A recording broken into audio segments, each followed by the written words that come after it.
Kemudian saya jelaskan tuh sama oknum lembaga itu, saya tidak menggugat lembaganya, saya menggugat pribadinya, Oknumnya. Kemudian dia bantah, yang kamu persoalkan itu, perbuatan itu adalah perbuatan terkait tugas dan fungsi katanya. Saya bilang berarti Anda sinting, saya bilang. Yang saya persoalkan adalah pemalsuan. Yang saya persoalkan tipu muslihat. Tugas dan fungsi mana yang membenarkan pemalsuan dan tipu muslihat? Nah, kira-kira dengan putusan Versteg yang ada sekarang ini, kira-kira itu merugikan Abang Henry atau tidak? Jelas ini bukan hanya merugikan saya, Bang. Ini merugikan seluruh pencari keadilan. Apakah hakim seakan-akan mewakili tergugat? Nah itu 1000% dia mewakili tergugat dan dia avokat tanpa surat kuasa. Tidak sah dia begitu. Berbondong-bondong mereka berebut menjadi penguasa untuk sewenang-wenang kepada rakyat. Rakyat itu kita ini di negara merdeka. Kalau negara merdeka itu artinya kita fokus kepada benar dan salah. Tapi kalau di negara jajahan tidak perlu benar salah, lu harus nurut sama gua. Sekaranglah waktunya. Pemirsa Nawacita TV, kembali ketemu dengan saya, Otto Lijebua, dalam acara Sekaranglah Waktunya. Sekarang waktunya kita bicara, sekarang waktunya kita diskusi, dan sekarang waktunya kita memutuskan. Di studio Nawacita hadir tamu saya di hari ini, Bang Henry Sulistyo, seorang advokat. Selamat pagi, Bang Henry. Selamat pagi, Bang. Apa kabar? Baik, Bang. Terima kasih. Ini yang kedua kali datang di studio Nawacita. Siap. Terima kasih, luar biasa. Tamu saya ini seorang lawyer asal Kalimantan Timur yang sedang mencari keadilan. Karena beberapa yang lalu Pak Henry ini menggugat 7 lembaga negara, ya, yang mereka ialah menjadi penegak hukum. Dan seingat saya, beberapa tahun yang lalu, 2 minggu yang lalu, Pak Henry juga datang di podcast Nawacita. Juga beliau menyampaikan apa ketidakadilan yang sedang dirasakan sehingga beliau menggugat 7 penegak hukum di negeri ini.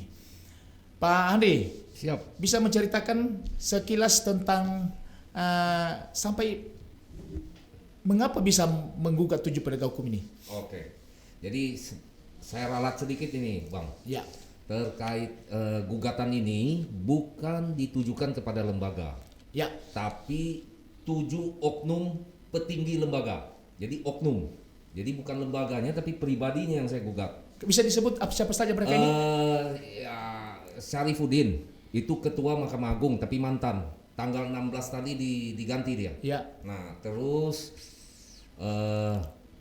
Sugianto ini kepala Banwas Mahkamah Agung. Ya. Dia oknum itu. Kemudian Mukti Fajar Nurdewata. Nah, sekarang dia sebagai juru bicara di Komisi Yudisial, tapi dia mantan ketua Komisi Yudisial. Nah, kemudian Ari Sudihar. Ari Sudihar ini adalah sekjen Komisi Yudisial. Dia masih aktif dan dia oknum. Ini asli manusia tukang palsu-palsu ini. Nah, terus kemudian Amzulian Rifai. Amzulian Rifai ini ketua Komisi Yudisial yang sedang menjabat sekarang ini. Sedang aktif dia. Dia lindungin terus itu. Bahkan di persidangan saya Amzulian Rifai ini mengutus oknum-oknum untuk mengacaukan persidangan. Bikin keributan. Nah, kemudian Listio Sigit Prabowo. Mungkin Kapolri, semua tahu tuh. Itu oknum juga itu. Itu ngertinya nyanyi aja tuh, nggak pernah lihat keluhan masyarakat itu. Menyanyi saja dia tuh. Nah, terus Burhanuddin Kejagung. Jadi 7 orang inilah yang saya gugat sebagai oknum, bahkan saya tulis dengan tegas ke Parat. Nah, dan mereka pengecut, tidak pernah hadir di persidangan. Tidak pernah hadir di persidangan, mungkin sudah kong kali kong nih sama hakim. Dan hakimnya ini saya kurang tahu nih dasar hukumnya apa sehingga menjadi avokat mereka. Membuat bantahan. Padahal tugas hakim itu hanya memeriksa, menimbang dan mengadili. Tidak ada tugasnya membantah. Kalau dia boleh membantah, besok-besok kita tergugat tidak perlu hadir kalau digugat, kemudian ada hakim bantu kita bantah. Ini berbahaya sekali putusan begini nih. Nah, jadi mereka inilah yang saya gugat dan hasil putusannya juga nyeleneh lah bahasanya begitu, Bang. Nah, sebelum kita bicara dulu Siap. tentang keputusan dulu. Siap.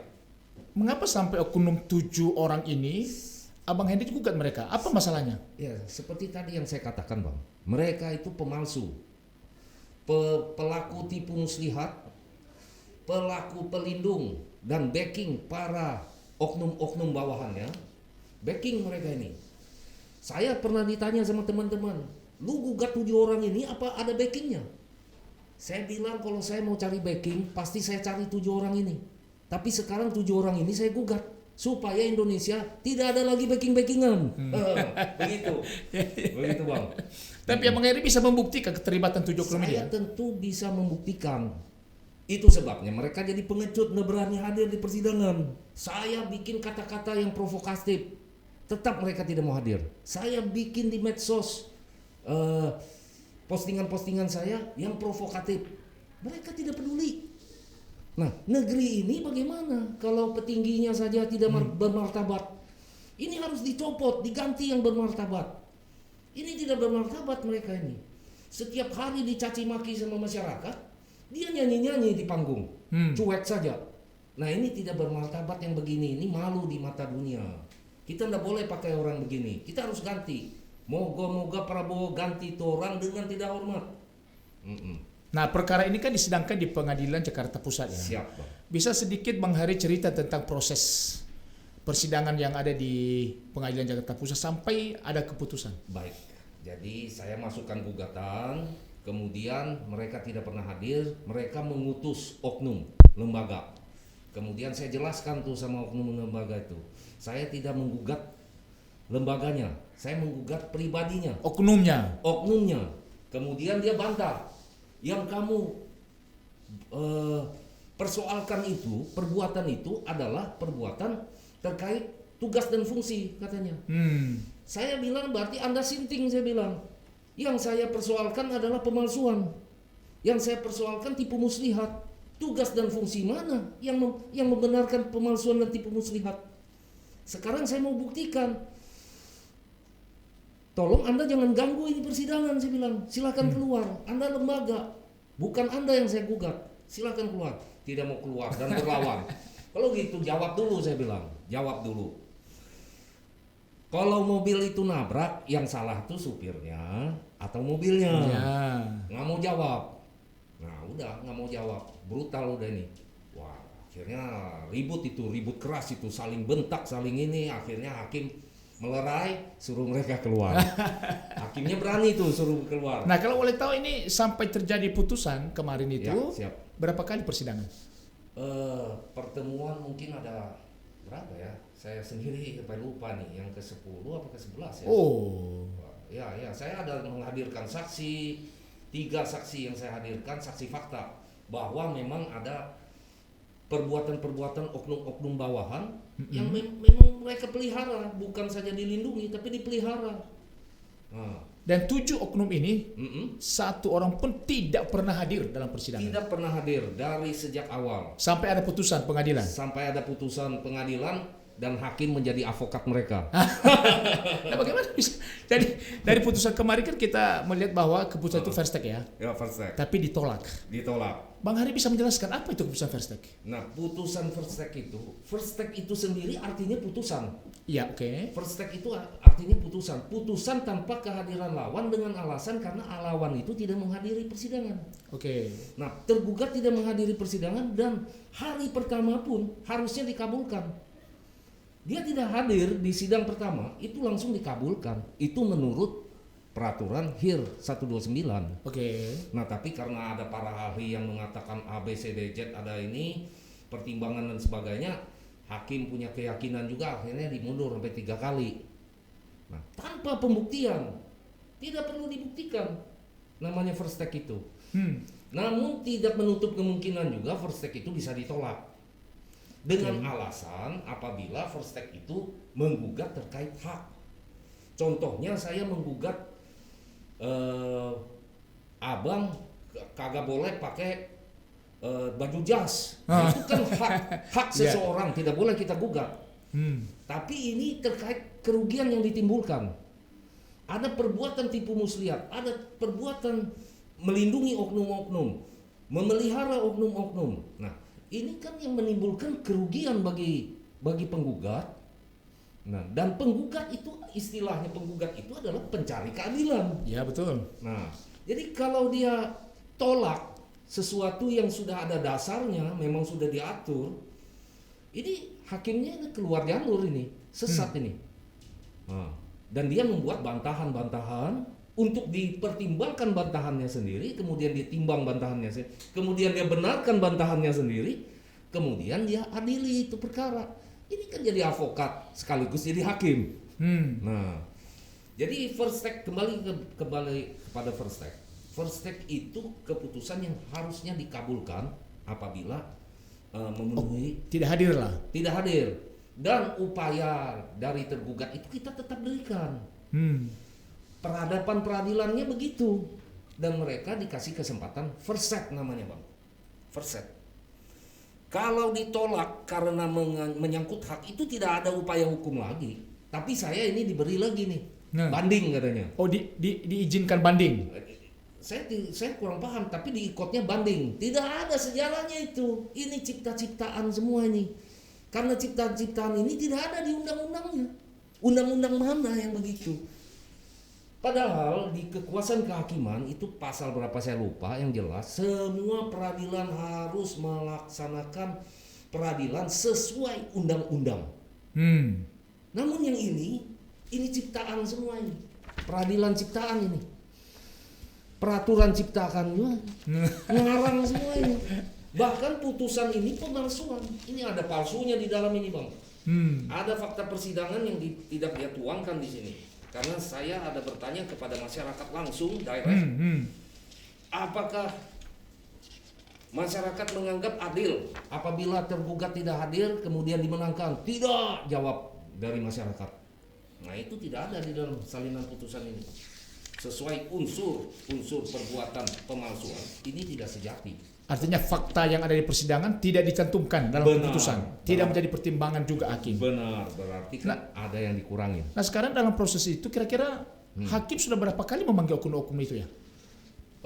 Seingat saya itu sudah 5 kali dia panggil. Sudah 5 kali. Yang keempat kali dia minta izin lagi. Kita panggil lagi sekali ya, katanya. Ya enggak apa-apa, saya bilang panggil aja. Tapi tetap oknum tidak hadir. Tidak hadir. Sampai ada putusan. Sampai ada putusan. Nah, kira-kira dengan putusan first take yang ada sekarang ini, kira-kira itu merugikan Abang Henry atau tidak? Jelas ini bukan hanya merugikan saya, Bang. Ini merugikan seluruh pencari keadilan. Nah, apa akibat dari putusan first take ini ke depan? Kalau ini first take ini jadi inkrah, Bang, berarti menjadi undang-undang. Menjadi jurisprudensi namanya. Bahwa setiap tergugat boleh tidak hadir di persidangan dan hakim akan jadi advokatnya membantah gugatan. Gila kan, Bang? Iya. Dan apa yang dia bantah dalam bukti-bukti saya ini tidak ada legal logically reasoningnya. Dia hanya menggunakan pernyataan. Dia tidak menguraikan unsur-unsur apa yang sehingga ini tidak terbukti. Dia hanya bilang ini tidak terbukti. Ini tidak terbukti. Artinya semua yang abang gugat itu semua dibantah. Dibantah dengan cara pernyataan, bukan menggunakan sumber literatur. Apakah hakim seakan-akan mewakili tergugat? Nah itu 1000% dia mewakili tergugat dan dia advokat tanpa surat kuasa. Tidak sah dia begitu. Dan benar itu, Bang. Dan itu membahayakan kita semua, Bang. Kita pencari keadilan dan setiap manusia pasti bisa terbentur problem, masalah dan akan dibawa ke pengadilan, pintu keadilan, pintu keadilan, Bang ya. Tapi disitulah hakim membuat kita pencari keadilan menjadi pecundang. Nah, itu yang bahaya itu. Kita harus lawan ini. Nah, dengan adanya keputusan yang first take ini kan masih belum ikrar ya. Belum ingkrah. Itu kan saya banding. setelah putusan kan ada berapa hari setelah itu baru ingkrah ini.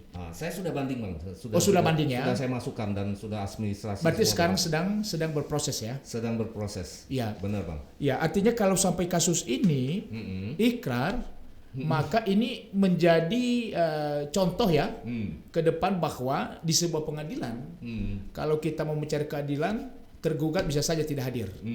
Yang Boleh penting ada putusan dan bisa diwakili oleh hakim. Boleh diwakili oleh hakim. Dalam kasus ini loh. Benar bang. Karena sepanjang yang saya tahu harusnya itu tidak bisa. Iya.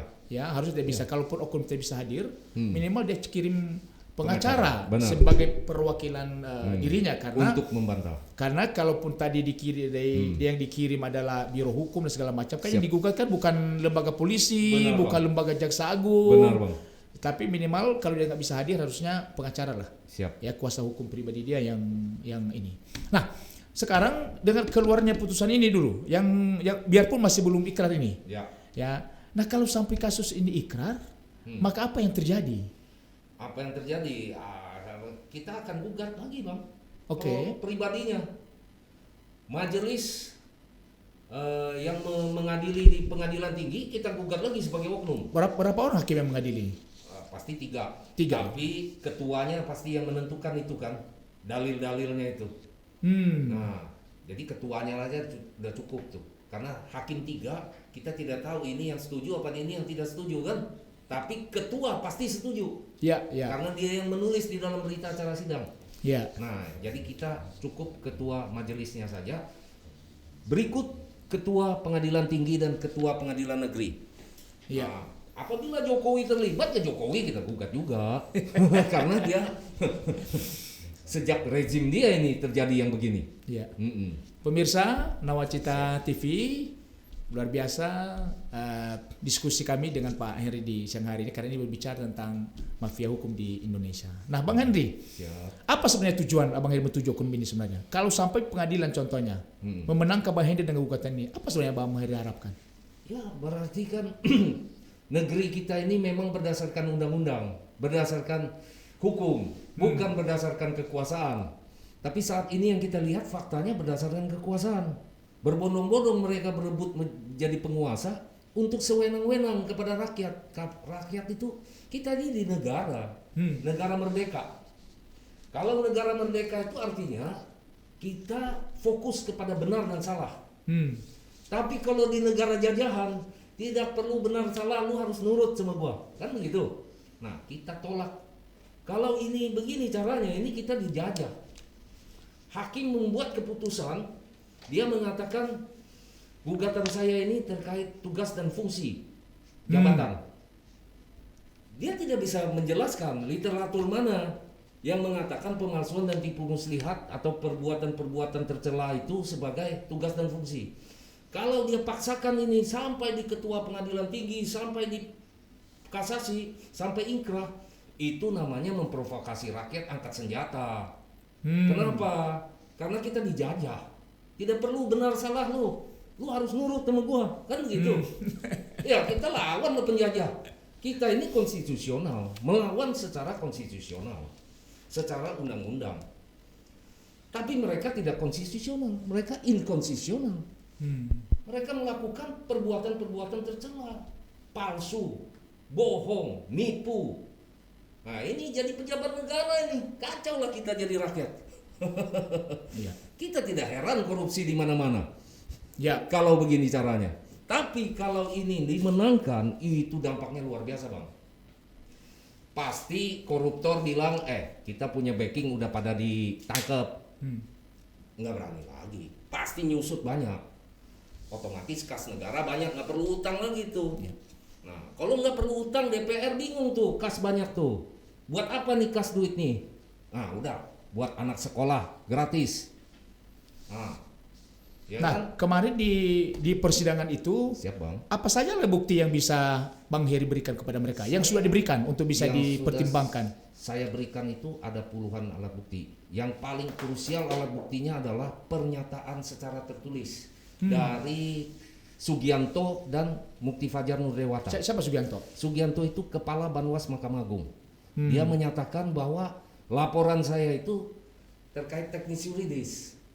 Apa itu? Nah, teknis yuridis itu teknis hukum. Sementara yang saya lapor adalah pemalsuan. Jadi nggak nyambung nih. Negara mana yang beradab membenarkan pemalsuan hukumnya? Jadi kan lucu ini. Iya. Saya kejar lah.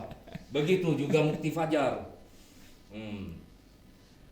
Jadi ketika alat bukti yang diberikan, dianalisa oleh hakim, dan itu tidak diterima. Hakim dia mengatakan ini tidak terbukti aja begitu. Oh, tidak ada bukti aja? Dia tidak ada penjelasan literaturnya. Bagaimana dasar dia kalau bahasa hukumnya tuh logically reasoningnya dia tidak berikan.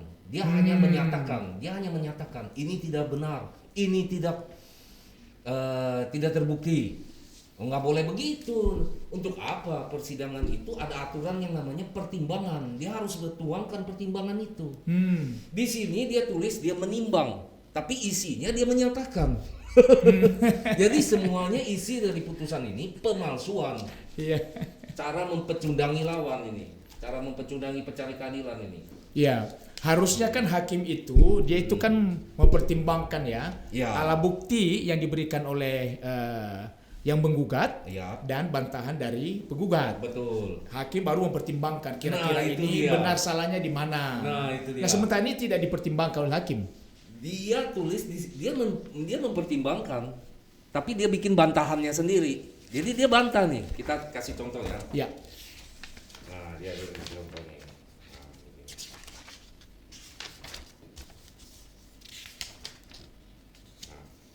Bukti 1 sampai 7 menunjukkan adanya korespondensi antara penggugat dengan lembaga-lembaga terkait, namun tidak secara langsung membuktikan adanya perbuatan melawan hukum dan para tergugat. Begitu aja. Ini kan pernyataan namanya, bukan pertimbangan. Iya. Tapi dia tuangkan, dia kasih judul pertimbangan. Jadi ini hakim benar-benar asli manusia pemalsu nih. Iya. Dia pikir kita nggak punya pikiran kali itu, semau perut dia. Iya. Jadi kita melihat bahwa putusan ini tidak adil lah ya. Selain tidak adil, isinya palsu-palsu, Pak. Iya. Artinya ini putusan ditolak ya. Putusannya ditolak gugatan abang ini. Putusan ini ditolak dengan alasan palsu-palsu, dengan cara palsu-palsu, dengan cara tipu muslihat dan dusta-dusta. Jadi hakim ini oknum. Saya berani mengatakan ini. Saya berharap hakim itu kalau dia merasa saya menuduh dia, silakan ambil langkah hukum. Nanti kita debat hukum sama dia. Karena perbuatan dia ini merugikan para pencari keadilan. Berbahaya dan dampaknya luas kalau ini ingkrah. Tidak ada yang palsu-palsu itu boleh diingkrahkan.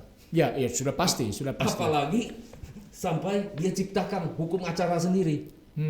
Hukum acara.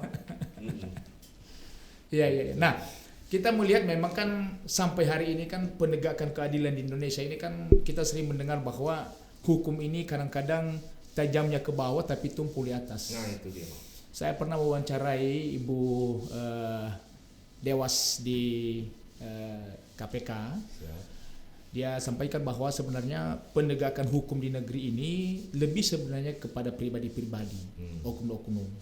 Nah, apa Bang Hendy bisa melihat enggak bahwa kadang-kadang penegakan hukum di negeri ini sering sekali terhambat oleh karena oknum-oknum? Iya. Pribadi-pribadi. Betul. Iya, apakah? Clear itu, Bang. Itu clear. Memang oknum-oknum inilah yang sebenarnya pengkhianat negara. Pengkhianat negara. Mereka pengkhianat rakyat, pengkhianat undang-undang, pengkhianat. Bahkan mereka itu adalah pelaku yang bisa merobohkan pilar-pilar berbangsa dan bernegara. Ya. Mereka pintu terakhir lah ya. Iya, ini kan keadilan ini kan pilar berbangsa dan negara. Ya. Bagaimana negara ini bisa bersatu kalau tidak ada keadilan? Karena ada keadilan lah baru bisa bersatu. Nah, pilar ini kalau kita tidak jaga dengan penegakan hukum yang benar, berbahaya bangsa ini. Nah, pengkhianat inilah oknum-oknum ini. Koruptor kadang mereka lindungi, pelaku kejahatan yang baru-baru terjadi yang pembunuh sampai dibebaskan, udah parah sekali itu, Bang. Iya. Nah, ini lebih parah lagi nih. Ini lebih parah sebenarnya, lebih sadis ini. 7 petinggi inilah penyebab semua itu yang di bawah-bawah tidak terkendali.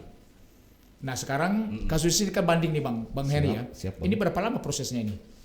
Ya kalau secara peraturan maksimal 6 bulan. 6 bulan ya. Nah, Udah maksimal. 6 bulan harus sudah ada putusan lagi. Harus ada putusan.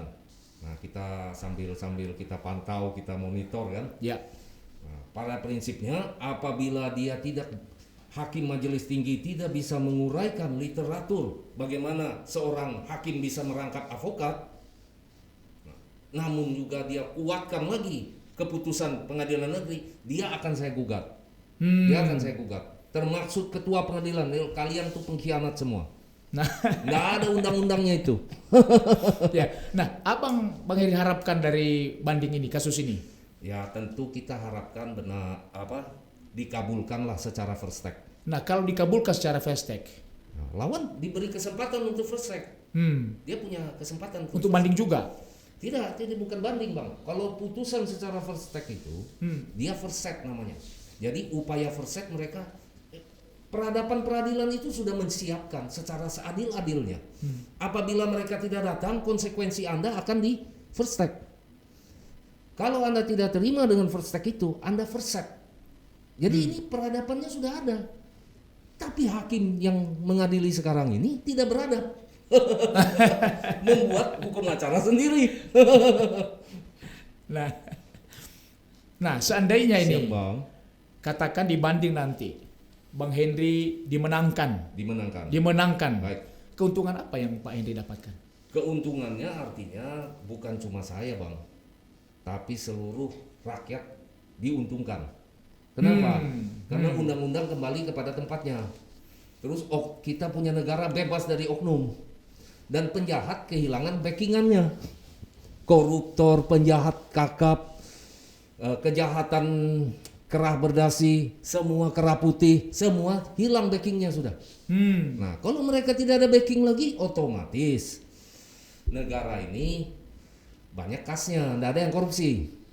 Kalau tidak ada yang korupsi, otomatis DPR juga bengong tuh, kas negara banyak nih, buat apa nih? Ya otomatis buat masyarakat, anak-anak sekolah gratis. Kita lihatlah negara maju, sekolah gratis, ya kan, kesehatan terjamin sampai tua. Nah kalau sekarang apa? Kalau kita tidak punya simpanan, sampai tua kita jadi pengemis, ya kan? Terus anak-anak muda mau kumpul berapa lama dia baru dapat rumah. Ya. Nah, sekarang kita di era pemerintahan yang baru. Siap. Di bawah kepemimpinan Pak Prabowo Subianto dan Gibran. Ya. Kita berharapkan penegakan hukum di bawah kepemimpinan Pak Prabowo ini tegas, Bisa ya, tegas. lebih adil ya. Nah, dengan Kementerian Hukum yang ada, kan sekarang Kementerian Hukum sudah dibagi sekarang. Ada Menko-nya lagi. Kira-kira Bang Henry yakin nggak di tahun depan ini yang namanya penegakan hukum bisa benar-benar dilaksanakan di negeri ini? Saya yakin dengan Prabowo-nya. Karena dia berani berucap, dia pasti sudah pertimbangkan ucapannya itu. Ya. Tapi kalau menteri-menterinya kan tidak ada ucapan apa-apa masih. Jadi ya. Tapi yang jelas Gibran, saya ragu itu. Saya ragu. Kenapa ragu dengan Mas Gibran? Apakah karena masih muda? Bukan karena hanya muda, karena kan dalam putusan MK kan sudah jelas itu. Bagaimana dia bisa dipaksakan kan begitu. Tapi ya udahlah, demi kebaikan semua kita coba.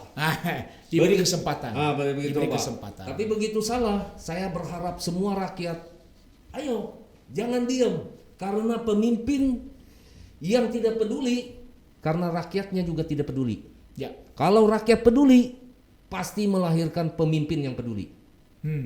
Kalau rakyat tidak peduli, pemimpin tidak peduli. Lu nggak peduli, gua makan aja terus. Lu nggak peduli kok, cuek aja deh. Kan gitu. Nah, dari apa yang kita diskusikan ini tadi, Siap. Bang Heri kan sudah menyebut 7 oknum ini. Ini kan petinggi-petinggi negara semua. Siap.